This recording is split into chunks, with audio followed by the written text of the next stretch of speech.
that in fact does the opposite.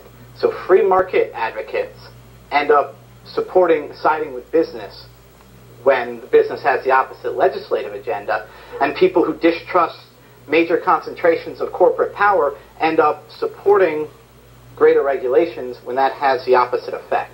Let me tell you one quick reading from Obamanomics. It says, Nike makes good shoes, but its leadership in the U.S. sneaker market is largely a result of the company's image.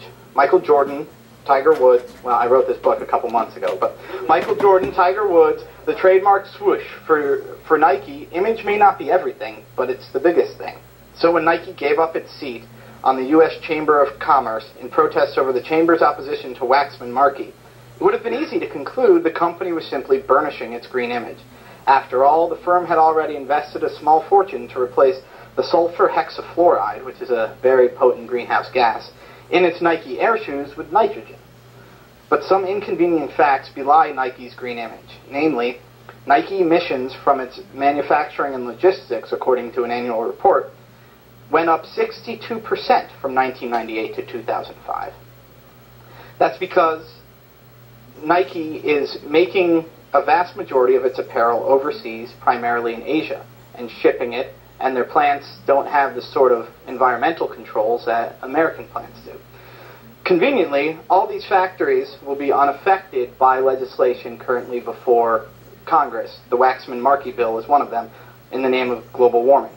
In contrast, Nike's competitor, New Balance, makes its best running shoes in New England.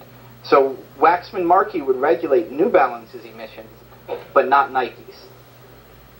In other words, Waxman-Markey, the global warming bill before Congress, would drive up New Balance's costs, but not Nike's. Nike may really want to save the planet, but its support for climate change looks like what I call regulatory robbery. So this is where you see a company lobbies for an environmental bill in a way that it won't affect its costs at all, but it affects its competitors' costs, hurting its competitors, helping its own profits, and getting good press for standing up for the environment.